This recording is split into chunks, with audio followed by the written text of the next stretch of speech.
मास परायण का 8वां विश्राम के बाद से हम अपने कथा की शुरुआत कर रहे हैं। सिय स्वयंवर देखियो जाई, यीशु काहई धौ देई बड़ाई। यीशु काहई धौ देई बड़ाई। लखन कहा जस भाजनु सोई, नाथ कृपा तब जा पर होई। नाथ कृपा जापते होई। हरसे मुनि सब सुनी बरबानी, दिनहि आशीष सबहि सुख मानी। पुनि मुनि वृंद समेत कृपाला, देखन चले धनुष मख साला। रंग भूमि आए दो भाई, असी सुधी सब पूर्वासन पाए। चले सकल गृह काज बिसारी, बाल जुबान जरठ नर नारी। देखी जनक भीर भय भारी, सुचि सेवक सब लिहा हकारी। तुरंत सकल लगन पै जाहु, आसन उचित देहु सब काहू। चलकर सीता जी के स्वयंवर को देखना चाहिए। ऐसे ईश्वर किसको बड़ाई देते हैं। लक्ष्मण जी ने कहा कि हे नाथ, जिस पर आपकी कृपा होगी वही बड़ाई का पात्र होगा। धनुष तोड़ने का श्रेय उसी को प्राप्त होगा। दोनों भाई रंगभूमि में आए। ऐसी खबर जब सब नगरवासियों ने पाई, तब बालक, जवान, बूढ़े, स्त्री, पुरुष सभी लोग घर और काम काज को भूलकर चल दिए सीता जी का स्वयंवर देखने। दोनों भाई रंगभूमि में आए। ऐसी खबर जब सब नगरवासियों ने पाई, तब बालक, जवान, बूढ़े, स्त्री, पुरुष सभी घर और काम काज को भूलकर चल दिए। जब जनक जी ने देखा कि बड़ी भीड़ हो गई है, तब उन्होंने सब विश्वास पात्र सेवकों को बुला लिया और कहा कि तुम लोग तुरंत सब लोगों के पास जाओ और सबको यथोगत स्थान दो। ये जब सीता जी का स्वयंवर हो रहा था उस समय की कथाएं हैं। कही मृदु वचन विनीत तिन बैठारी, नर नारी। उत्तम मध्यम नीच लघु निज, निज निज थल अनुहारी। राजकुंवर तेहि अवसर आए, मनहु मनोहर तातन छाए। राजकुंवर तेहि अवसर आए, मनहु मनोहर तातन छाए। गुण सागर नागर बरबीर, सुंदर श्यामल गौर शरीरा। राज समाज विराजत रूई, उड गगन महु जनु विधु पूरे। जिनहि कर रही भावना जैसी, प्रभु मूरत तिन देखी जैसी। राज समाज विराजत रूई, उड़ गगन महु जनु जग विधु पूरे। जिनहि कर रही भावना जैसी, प्रभु मूरत तिन देखी तैसी। देखहि रूप महारन धीरा, मनहु बिररसु धरे शरीरा। डरे कुटिल नृप प्रभु ही निहारी, मनहु भयानक मूरति भारी। उन सभी सेवकों को जब कहा गया कि इन सभी लोगों को उचित स्थान देकर, जो लोग देखने आए हैं उनको स्थान दिया जाए, उचित स्थान दिया जाए बैठने के लिए।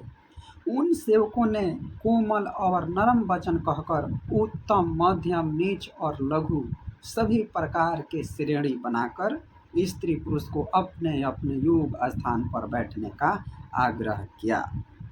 उसी समय राजकुमार भगवान श्री रामचंद्र जी और लक्ष्मण जी वहाँ आए।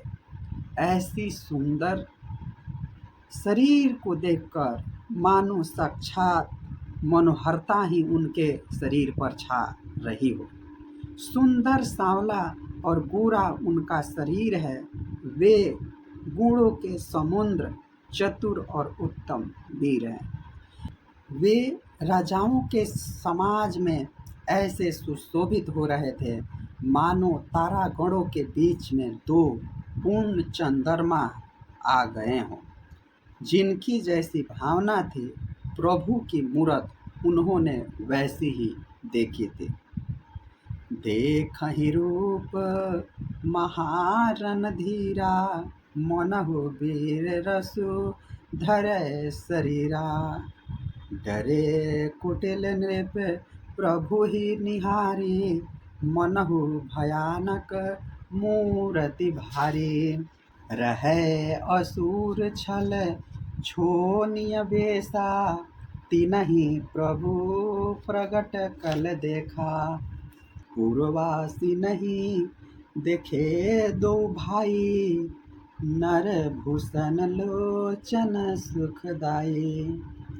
नारी बिलो कहीं हरसिया निज निज रुचि अनुरूप, जनु सुहत श्रृंगार धरे मूरति परमनुप।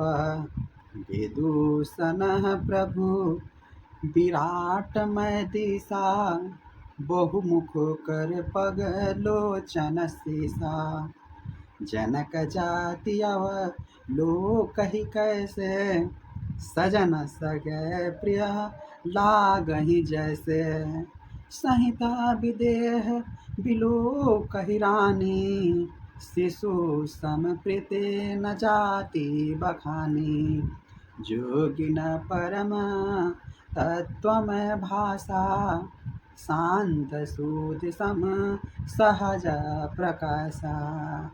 हरि भगत नहा देखे दो भ्राता, इष्ट देव इव सब सुखदाता।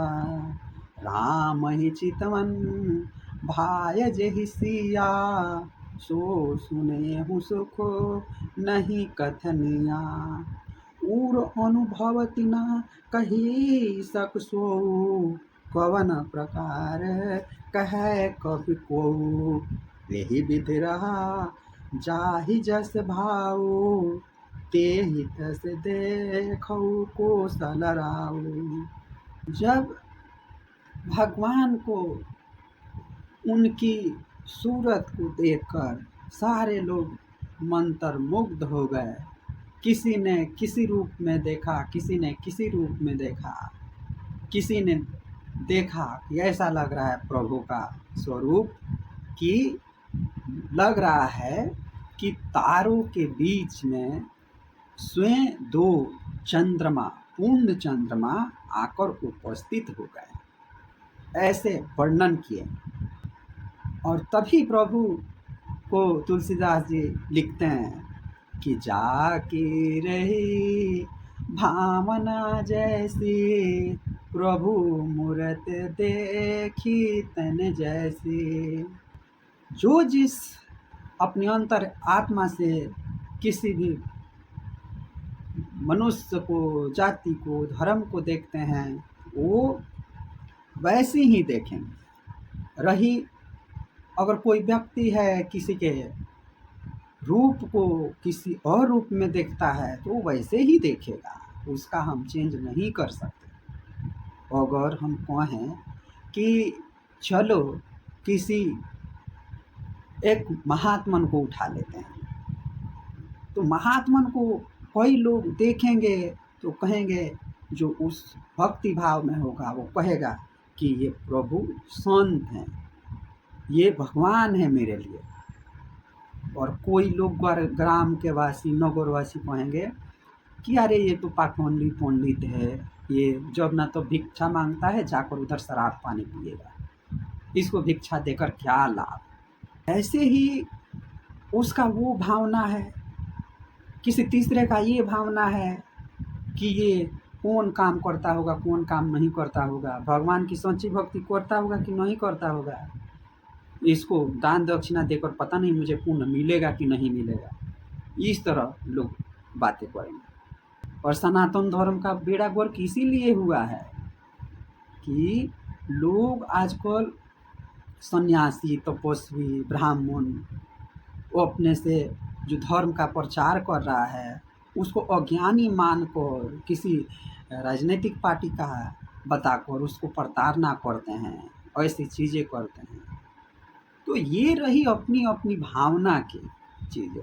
वही यहाँ पे तुलसीदास जी कहते हैं कि जाकी रही भावना जैसी, प्रभु मूरत देखी तिन जैसी। मतलब कि जाकी रही भावना जैसी, प्रभु मूरत देखी तिन तैसी। वे राजाओं के समाज में ऐसे सुशोभित हो रहे थे मानो तारागण के बीच में दो पूर्ण चंद्रमा हो। जिसको जैसी भावना थी प्रभु की मूरत वैसे ही देखी। महान शूरवीर राजा लोग श्री रामचंद्र जी के रूप को देख रहे हैं, मानो स्वयं वीर रस शरीर धारण किए हुए हैं। कुटिल राजा प्रभु को देखकर डर गए, मानो बड़ी भयानक मूर्ति हो। प्रभु की मूर्त को देखकर काफी लोग डर गए। छल से जो राक्षस महाराजाओं के भेष में बैठे थे, उन्होंने प्रभु को प्रत्यक्ष काल के समान देखा। नगरवासियों ने दोनों भाइयों को मनुष्य के भूषण स्वरूप और नेत्रों को सुख देने वाला देखा। स्त्रियां हृदय में हर्षित होकर अपनी अपनी रुचि के अनुसार उन्हें देख रही है, मानो श्रृंगार रस परम अनुपम मूर्ति धारण किए सुशोभित हो रहे हैं। विद्वानों को प्रभु विराट स्वरूप में दिखाई दिए, जिसके बहुत से मुंह, हाथ, पैर, नेत्र और सिर हैं। जनक जी के सताजित स्वजातीय कुटुंब, जनक जी के स्वजातीय कुटुंब प्रभु को किस तरह कैसे प्रिय रूप में देख रहे हैं, जैसे सजे संजन संबंधी प्रिय लगते हैं। जनक समेत रानियां उन्हें अपने बच्चे के समान देख रही है। उनकी प्रीति का वर्णन नहीं किया जा सकता। योगियों को वे शांत, शुद्ध, सम और स्वतः प्रकाश परम तत्व के रूप में देखे। हर भक्तों ने दोनों भाइयों को सुखों के देने वाला इष्ट देव के समान देखा। सीता जी जिस भाव से श्री रामचंद्र जी को देख रही है, वह स्नेह और सुख को कहने में नहीं आता। भक्ति को भी प्रकट किया जाता है, भक्ति का कभी प्रचार किया जाता है। भक्ति वह चीज है, भक्ति वह ज्ञान है जिसको भक्त और भगवान के सिवा और कोई जान ही नहीं सकता। और कुछ लोग कहते हैं कि तुम भक्त हो कि नहीं हो, इसका प्रमाण दो। भक्त और भगवान का बीच का मामले के बीच में कोई तीसरा आदमी कैसे प्रमाण मांग सकता है कि नहीं नहीं तुम तो पाखंडी हो, तुम दुराचारी हो, तुम बोलते कुछ और हो, सुनते कुछ और हो। भक्ति का कोई प्रमाण दे सकता है, परंतु आजकल दिखावे की चीज़ें करना सबके लिए यह एक प्रोत्साहन की चीज़ें हो गई कि जितना तुम दिखावा करोगे उतना तुम दुनिया में पहचाने जाओगे। जो झूठ बोलता है उसको संसार पूज रही है, जो सच्चा है उसको इस धरती पर प्रताड़ित किया जाता है। आज नहीं तो कल तो उसका न्याय होता ही है, परंतु जब तक उसको पीड़ा दिया जाता है, उसको प्रताड़ित किया जाता है सच्चे इंसान, और झूठ बोलने वाला मज़ा मारता है। हरि भगत तना देखे दो भ्राता, इष्ट देव इव सब सुख दाता। राम ही चितवन भाय जय सिया, सो स्नेह सुखो नहीं कथनिया। हरि भक्तों ने दोनों भाइयों को सब सुखों को देने वाला इष्ट देव के समान देखा। सीता जी जिस भाव से श्री रामचंद्र जी को देख रही है, वह स्नेह और सुख तो कहने में नहीं आता। और अनुभवती न के ही सक सो, कवन प्रकार कहे कवि को। यही विधि रहा जाहि जस भाऊ, ते ही तस देखो कौशल राऊ। उस स्नेह और सुख का वे हृदय में अनुभव कर रही है, और वे भी कह नहीं सकती, फिर कोई कवि उसे किस प्रकार कह सकता है। इस पर जिसका जैसा भाव था, उसने कोशालाधीश श्री रामचंद्र जी को वैसा ही देखा। आप सबने इस कथा को सुना, इसके लिए आप सबको बहुत बहुत धन्यवाद। आगे फिर इसका हम अगला पार्ट लेकर आएंगे। जय श्री कृष्ण, जय श्री राम, जय राधा श्याम।